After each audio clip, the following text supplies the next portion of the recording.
Hey everyone, it's Karissa from Shining Light of Minnesota. Very excited today. We have Stuart here with us. Welcome, Stuart. Hi, thank you for having me. You bet. So we are going to be digging into the world of AI, Exciting. your realm.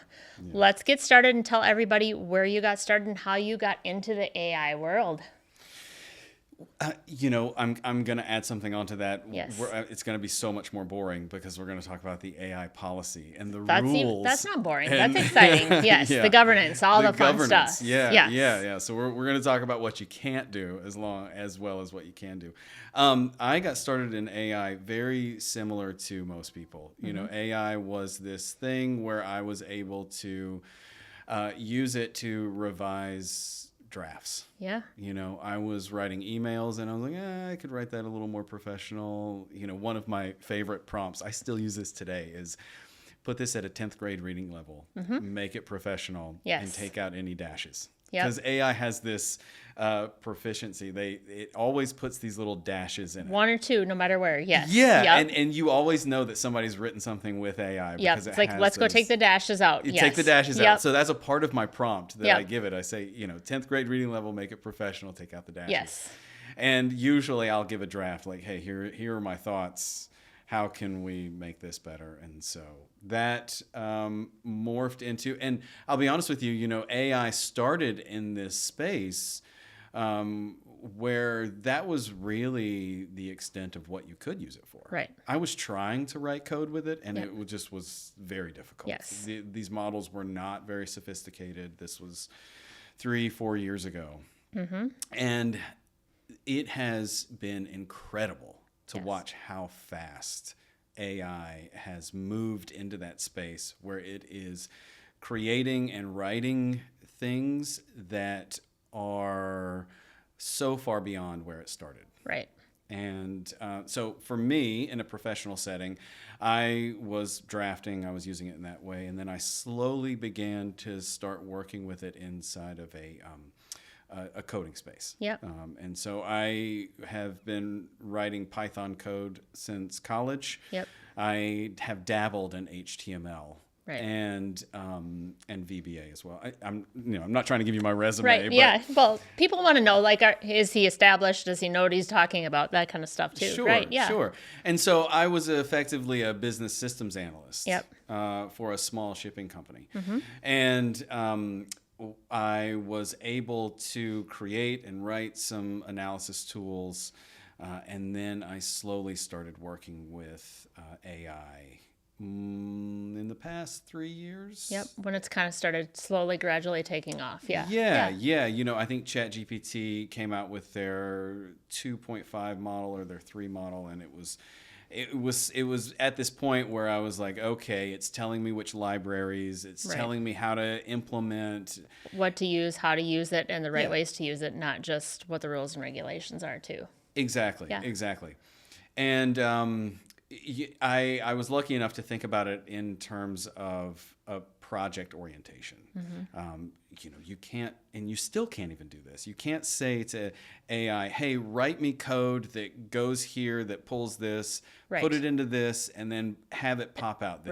Right. It'll tell you how to do it yourself, but it won't do it for you. Yes. Or if it does, it ends up highlighting the wrong rows or putting the wrong, it doesn't have the most up-to-date information from the most recent update from, say, like Windows 11 or the settings feature inside of whatever program that you're working with. So it really requires you to have that human interaction with AI. Say, okay, here's what I see. Here is how these systems are working. Let's begin and let's start with, can you open up a document? Right. Okay, and then I've got that code. Yep. Okay, now that we have the document opened up, let's see if we can create a template and you can open that. Okay, now can you open up an Excel spreadsheet? And then slowly you start to put these things together, and AI and you are working in this space to create something in a project way. Yes. And so I was starting to do that, and I was doing that in the professional setting. And then I realized that I was in a place where AI was creating this disparity between individuals who were able to effectively operate with AI. And it seemed like, and I mentioned this to you before, that it seemed like it was giving individuals a jetpack. 100%. Those people with those professional skills, those technical abilities. And then on the other end of that spectrum, it was essentially putting on a blindfold. Right. And it was creating a lot of risks. And since I've been working in governance and been working with a lot, the myriad of those individuals in that entire spectrum. Yeah. I have seen individuals that have taken thousands of rows of Excel data and put it into ChatGPT so that they can write an email or so that they can make a PowerPoint. Yep. And people don't want to write these days. They don't know how to write. They don't know the professional way to do it. They want to just make it easy. Yeah. Exactly. And through that ease of use comes an increased risk. 100% copyright. You don't know what it is. You don't know what they're going to say, how they're going to say it too. Yeah, and you don't know where it's going. Right. And the thing that has really struck me is that a lot of people don't know that they're increasing the risk. Yeah.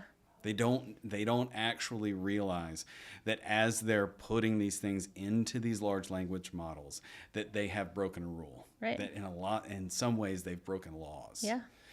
And so I saw a nuanced part of the market that needed to be addressed. Right. And I began to work on and refine my policy scope. I worked with a lot of attorneys to make sure that when these policies are implemented, that they can be structured in such a way that reduces that risk, not just for the stakeholders inside of their business, but also externally, so that when they're working with their clients, that they have that fallback, that like, we've done our due diligence, we are making the correct disclosures, we are providing you with an understanding that we are doing everything we can to make sure that your data is as safe as possible.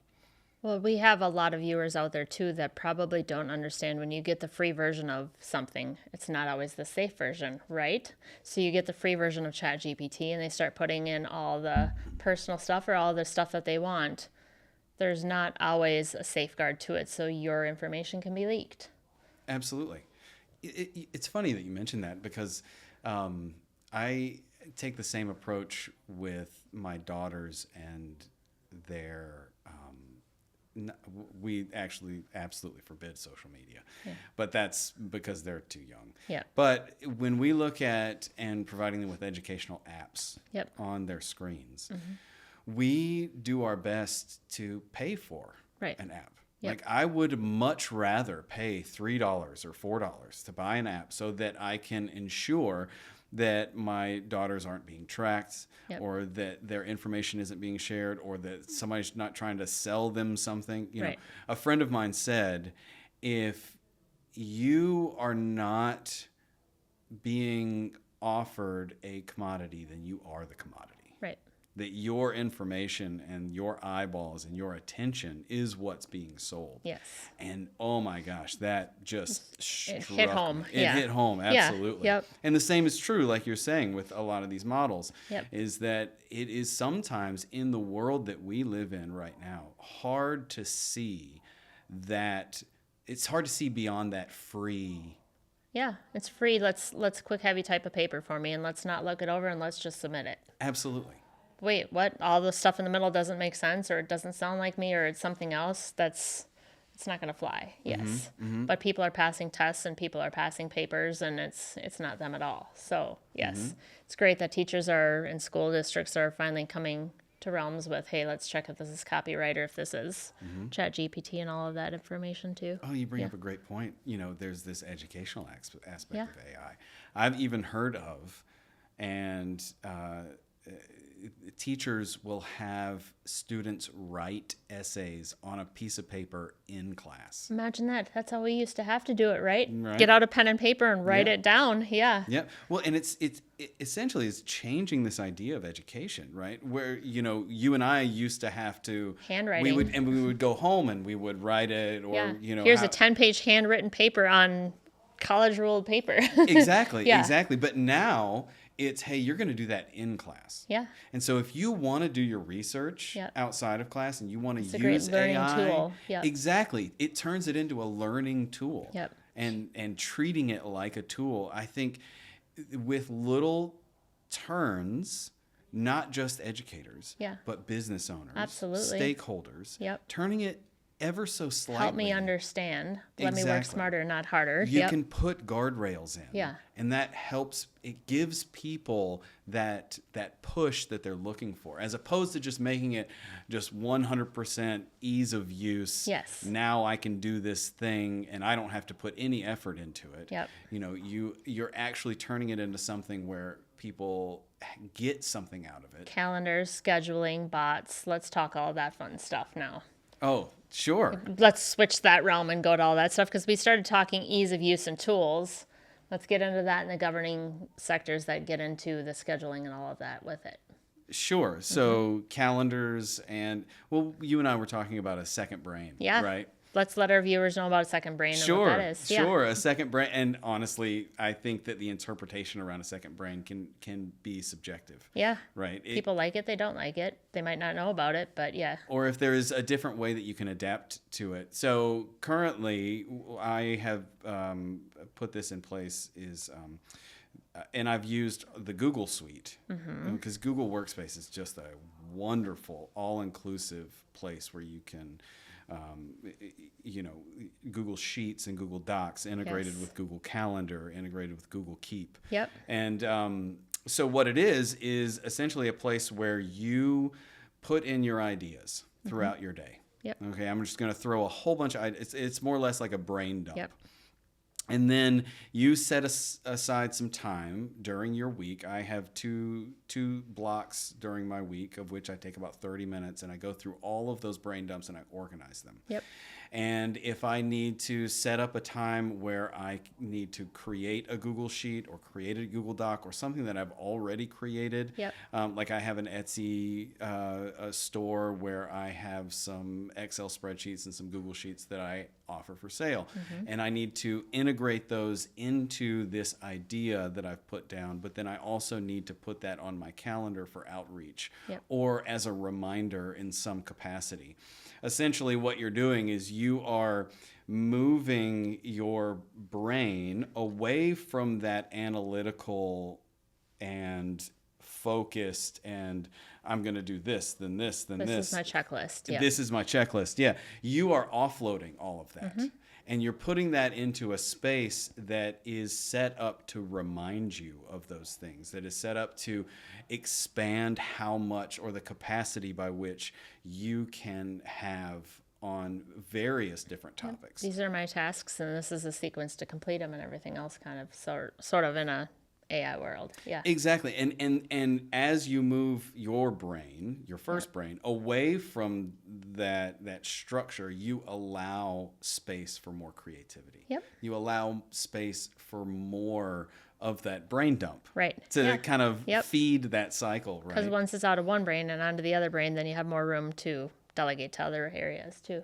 Exactly. Yep. And this, in my mind, this is a really great adaptation of how AI can increase productivity. 100%. It can turn you as a professional into 1.5 yourself, if not even more. Yep. And I think that is what business owners are looking for right now.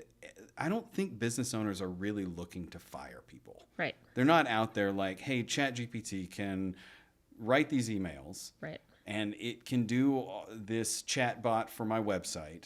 So I can get rid of these 3 people out of my office. I can save this amount of money and then move forward. They want to utilize them to where they're needed with the communication. I think the communication and the human aspect is the biggest part, but they want to use them where they're needed. Exactly. And as an enhancement tool, Yeah. there was this idea of, at the turn of the 20th century, the Luddites that would go around and they would compromise or disable large equipment because they felt like it was taking over people's jobs. There was the idea of the ATM was going to take over the job of bank tellers. Yeah. And what it actually ended up doing was it made space for those people in those capacities to do more. Right. And so businesses became more efficient and they actually produced more, and the economy was built up as opposed to replaced. Correct. And I think that we are in the exact same paradigm shift right now, is that AI is going to create this space for all of us to do more. Right. And if we can adapt and if we can use AI in that way, then I think that all of our businesses, our economy, our society, our culture will be better. Granted, there are certain inherent risks to AI. Yep. I'm not going to deny that there are things like AI hallucinations. There is inherent bias with AI. There is definitely still a need for all of us to have that human review. Right. And, as you and I were discussing leading up to this discussion here, we spent most of our time talking about humanity. Correct. And talking about that connection. Yep. And how people interact with each other. And I think that AI is never going to have the human experience. Right. So yes. Sorry. So no, I'll recap that it really is about how AI can add to or enhance us as professionals. And I don't ever think that it will be in a place where it's just going to wholeheartedly replace everybody. What about people's fear of AI taking over, or AI's resetting itself and controlling itself, or the hackers coming in and making it take over? Well, that's what I'm here for, right? Right? Yeah. I'm here to that's set where the rules. Professionals are, right? Yeah. Yep. I don't want the governance, that. no. Yeah. But I mean, you see the way technology has gone, and if it's gone there before, AI is taking over themselves, and there they are.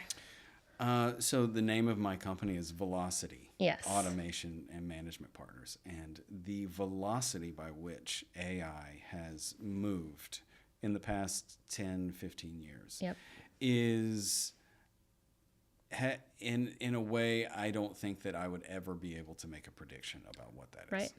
And I hate to not be able to answer your question. Right. But I think that it could go in a number of different ways. Right. But honestly, and I think this is how I'll answer your question. I think that we setting the rules for AI and focusing on AI governance, we can get more out of it than if we don't. Right. Than if we just let it run rampant and in its own ideas. But as far as if we wanted to have a discussion about the Terminator or the Matrix. Oh, right. Yeah. Or, no. Yeah. But setting the rules is important for people to know. I mean, us having our own bots and doing the things after hours that are out there. I mean, we have customers that will come in and say they want to speak to the bots that they've been dealing with after hours. I mean, that's how good they are. And it's one of those things, you've got to set the rules, set the parameters, and let them know the specific things. Because if you just say, hey, do this for me, they won't know what they're supposed to do, right? And where it's coming from, they'll get a lot of good information, but it might not all be accurate.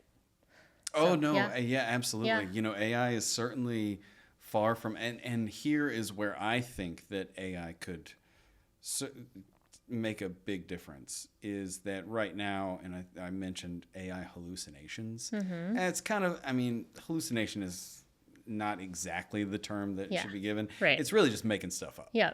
Here's everything I'm going to pull about your business, but here's the stuff that I'm just going to pull out of my head and put on there. Yeah. I'm just going to fill in the gaps a little bit here and there. And so I think that AI and the industry in general could do a better job of, and as we as humans have learned, I don't know. Right.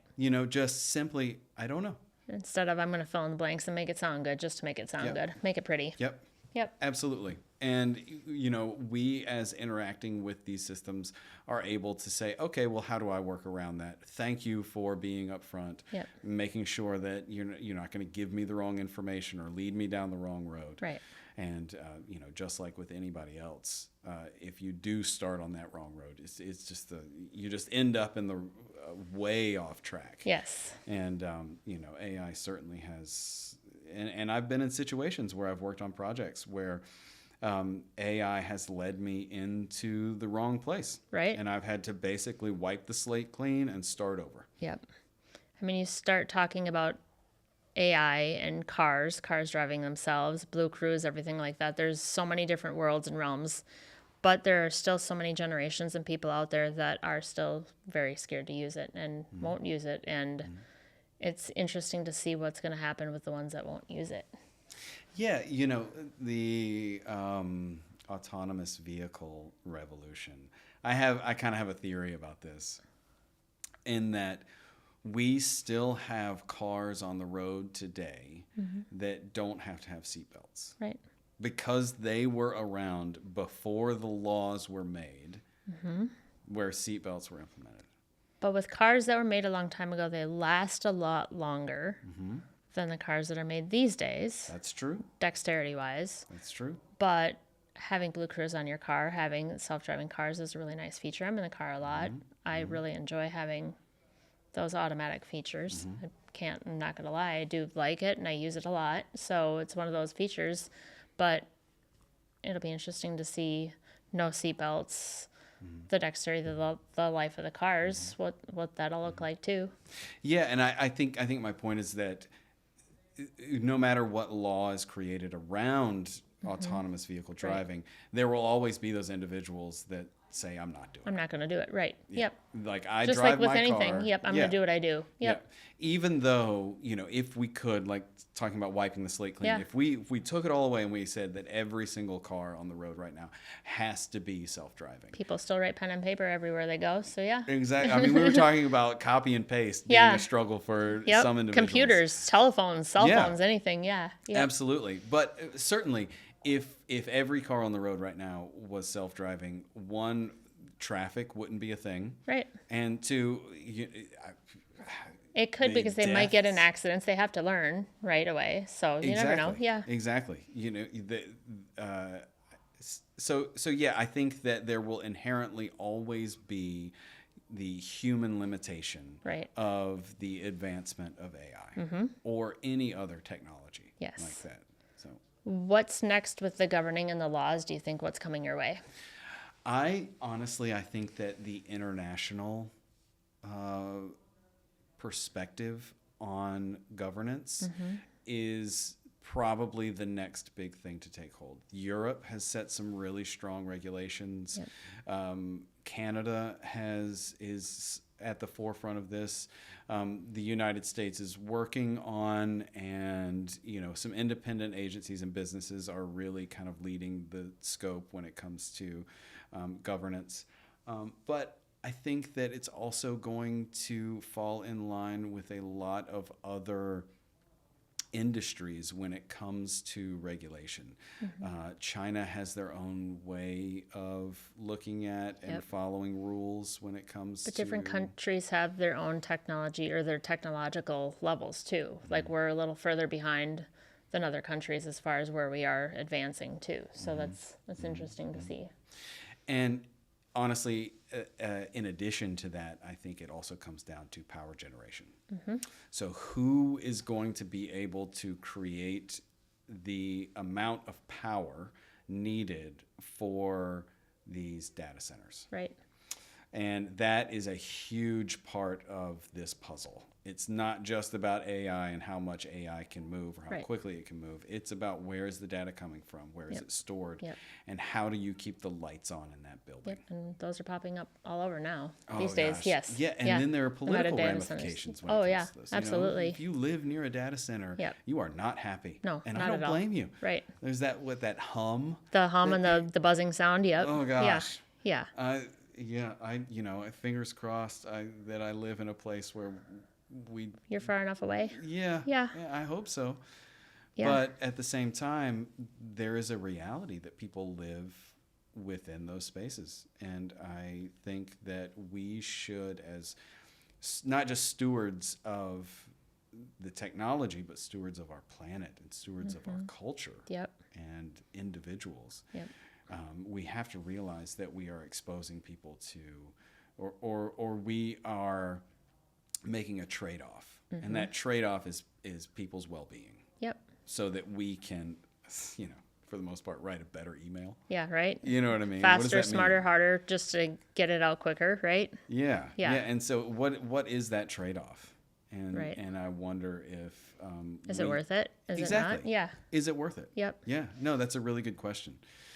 And so I think that all of those questions go into the future of AI and how we are moving into that space. But at the same time, you can't get left behind. No, you have to utilize it, and you have to understand it, and you have to know how to work with it, but also what the rules are and how to use it smartly.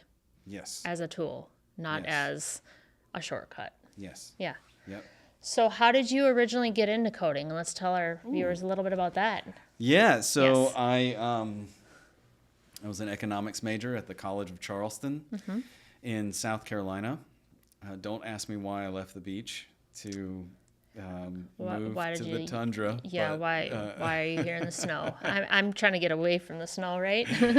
Honestly, the Twin Cities is a wonderful place for Fortune 500 companies and other businesses. It's a great place in general. It's amazing. I other than the snow, I would live here all my life. Yes. Yeah, I think we all kind of, in a small way, take for granted how prevalent the business landscape is. It is. Yeah. Like, we have a lot of very, very substantial businesses here that have headquartered in this area. Yes. And that is just a very huge fortunate thing. Yeah.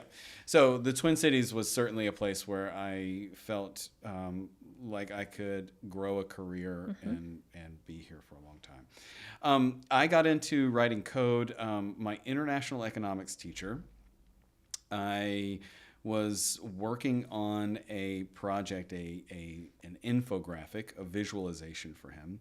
And my question was, how do I get data easier from the internet? Like, I want to scrape data from the internet. Yes. And his response to me was, you need to go see Professor Stalvey at the computer science department. And you need to figure out how you can start writing code. Yep. Of course, I went, and the first response was, you need to take this course. And so the next semester, I was in a computer science course. Of course, I was a little bit of a fish out of water. A lot of the individuals I was working with had been writing code, since high school, or since middle school. It was in their blood. They just did it. Yeah. And a lot of the individuals there had been working with HTML and working with gaming and making games. And so I'm here, like, writing my first. I'm trying to just hello scrape some world. stuff up quick. Yeah. So I ended up taking 2 full computer science courses, and that gave me a really good basis and understanding of how I can use coding really in a basic way. Yeah. And that progressed throughout my career as I was working with data and data sets, and started Googling how to do this, how to do that, what does this take, and then eventually you do that enough times and you've gotten to the point where you can write some code that can take data from this one reporting platform, and you can revise the data to be able to be analyzed in this output over here. And if you can do those, if you can be the intermediary between the data in and the data out, then you are certainly making yourself useful inside of the business world. Right. And now I'm making the software. I can make it happen. Here's the input and the output. Exactly. Yeah. Exactly. And it turns out that there are so many people that need you to write something that does. Can you write me a code quick? Yeah. Exactly. Yep. Exactly. I have done that so many times. Yep. Can you solve this problem? I've been copying this and pasting it over here. Can you do that? But wait, what's copy and paste? Right. What's Control V? What? Right. Control C, Control V. What? Yeah. What is control? Yeah. And so that grew into me being in the office the go-to guy. Mm-hmm. And when you're the go-to guy, it feels really good. It does. Like, And yes. not just because, you like, wear a lot of hats, but you can't be replaced then exactly. either. No. That absolutely. Being as humble as possible, not, having that ideal inside of the office setting and being that person. But really, I think what spoke to me was when I do solve those little problems for people, and I've tried to focus on this, it's less about the time savings for me and it's more about the momentum savings. Right. And so when I started looking at problems in terms of how do I maintain people's momentum through their day, as opposed to like, I can save you 20 minutes here, I can save you 5 minutes here.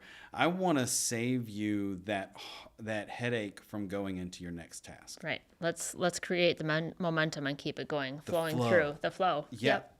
And so when I started thinking of it that way, it took on a whole new mindset for me. Because if your flow goes, then everybody else's flow will keep going through the company. Yeah, exactly. And I think that working with AI and integrating AI into that mindset and thinking about it in a momentum aspect as opposed to a time savings or a money savings or an efficiency savings. It is about momentum and how do I maintain that I've really been able to utilize my coding construct, put it inside of a project mentality and have it output those tools that help people through their day as opposed to, hey, now I only have to do 4 hours of work as opposed to 6. Right. Or I don't burn out at 2 p.m. There's not enough hours in the day. I have extra hours here. How can I create more to help me through the day? Yeah. And then it keeps people flowing all the way to 5, 6, 7 p.m. So that they feel comfortable and they feel better about what they're doing. Not just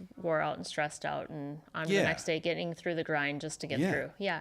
So when you can help somebody come out of their day and they feel better as opposed to coming out of their day and just being like, oh, another day. Yeah. Oh man, the positive reinforcement that comes from something like that, to be able to be a part of that change in people's work days. I think that really is what cemented moving forward and finding those solutions for people. So Velocity, what all is entailed in that, and what all can our viewers find if they want to go to Velocity, and how can you help them out when they come to Velocity? Sure, absolutely. The good stuff, right? I would say if your viewers do want to get in touch with me, the best way to do that would be to go through you. Yep. So and I can get a hold of that. Exactly. A hold of you. Yeah. Exactly. I think it's great for us to connect and form that connection here. That you can absolutely point people in the right direction. You can give them my information. My name is Stuart Andrews. Yes. I am on LinkedIn. Our website is velocityampartners.com. Yes. Yep. And what do you think? 2 questions, I think, before we finish up. What is the best advice that you've been given? Oh, gosh. The best advice that I've been given. Ooh, okay.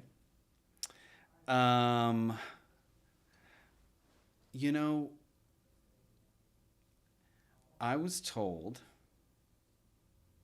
as a manager in my position in a global shipping company, the president of my company is a very, very intelligent man. And as I was beginning to work with and have direct reports, people that reported directly to me, I made a mistake. And he sat down with me and he gave me time and he asked me questions. And it was the mistake that I made. It wasn't technical. It was about that human interaction. It was about leading. It was about managing correctly. Leading with purpose and exactly.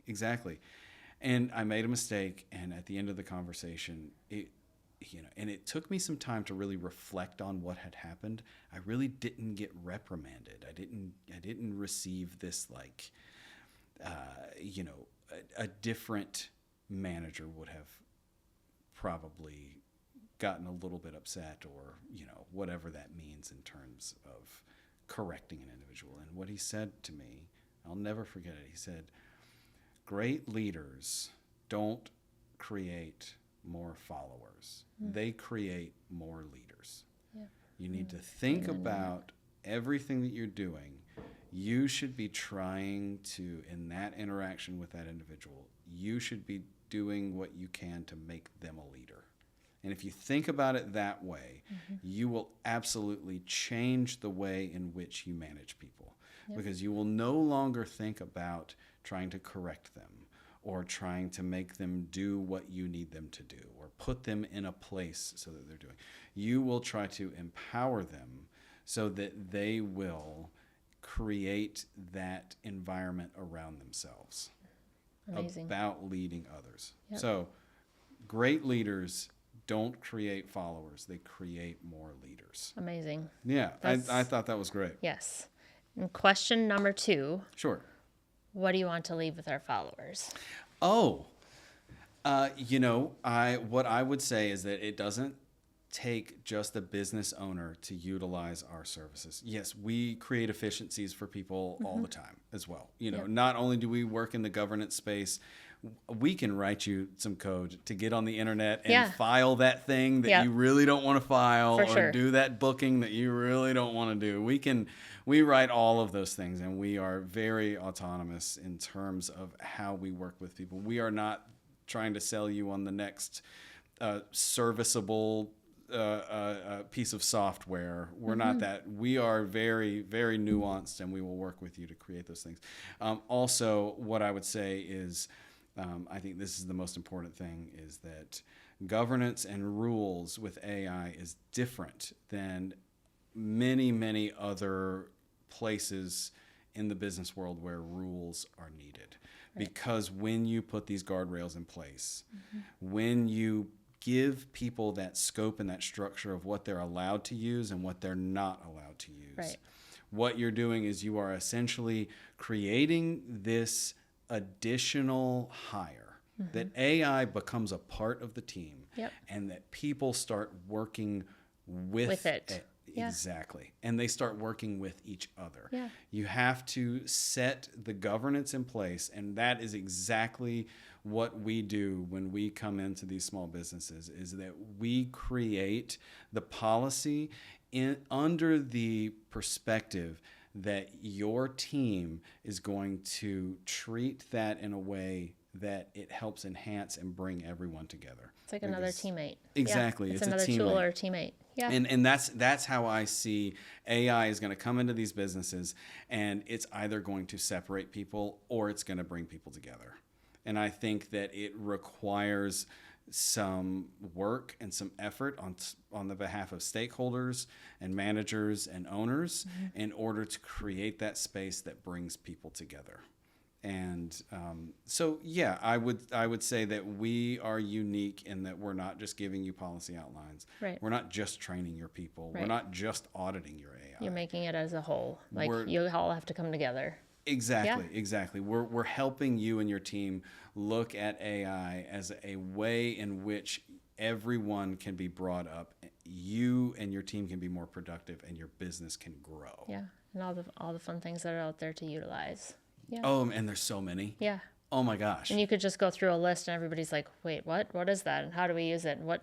Half the people don't even know what Copilot is, or copy and paste, or just the little things. Well, I have a proprietary list right now, and it's 50. Yeah. There's 50 LLMs on it right now. Yep. And it grows every single day. Right. And I have to revisit that almost weekly. Yeah. But what we suggest is 3, maybe 4 at the most, and you assign them tasks. Yeah. So one of these AIs is going to help you write code. Another is going to help you generate things like emails or presentations, or assign them roles, give them KPIs, monitor their progress, and help people work together. So for the people starting out in AI, what would you suggest for the people that haven't used it before? That's a really good I know question. I said 2 more, but that was a good one. Yeah. So if you haven't ever used AI, and you're essentially more or less walking out of the cave, right? Yeah. And you want to jump into it, honestly, what I would say is I would say pick. Undoubtedly, you are familiar with some sort of software, whether that be Microsoft Excel or getting on Google and just pulling up something, or doing even doing some anything. basic searching. Or what I would say is work on your prompts. So look up in Google prompt engineering. And what that can do is that can get you started in the right way towards learning more about some specific part of your life. Yes. You can learn how to play the piano. Yep. You can learn a new language. Yep. You know what I've recently started using AI for? This is so much fun. I actually did this today. You can sit down with AI and you can turn on voice recognition mode. So here's what I said, and I am being vulnerable. Yep. I'm not scared to admit it.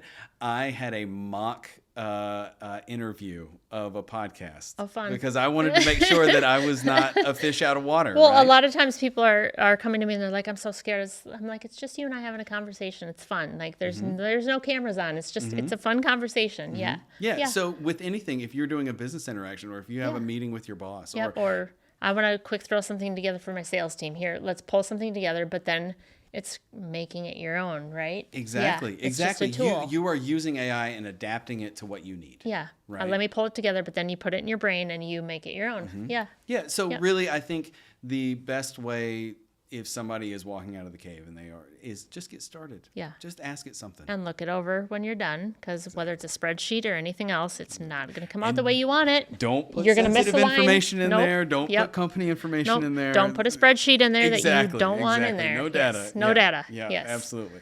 Perfect. Yeah.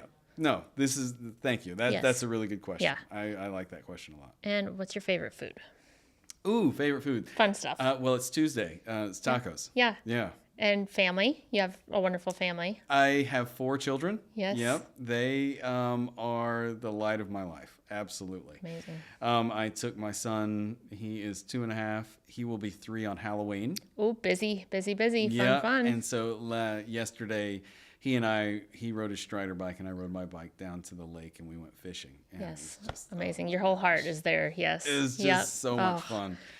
Yeah. So, and he has 3 older sisters and we spend a lot of time outside, And this weather the last few weeks has been amazing. Oh gosh. Yeah. You can't get that anywhere right now. It's beautiful. Well, it's raining today, but yes, it has been beautiful, but it still is. Yeah. Yeah. Yeah. Absolutely. Perfect. So yeah, family, I really enjoy being a father and,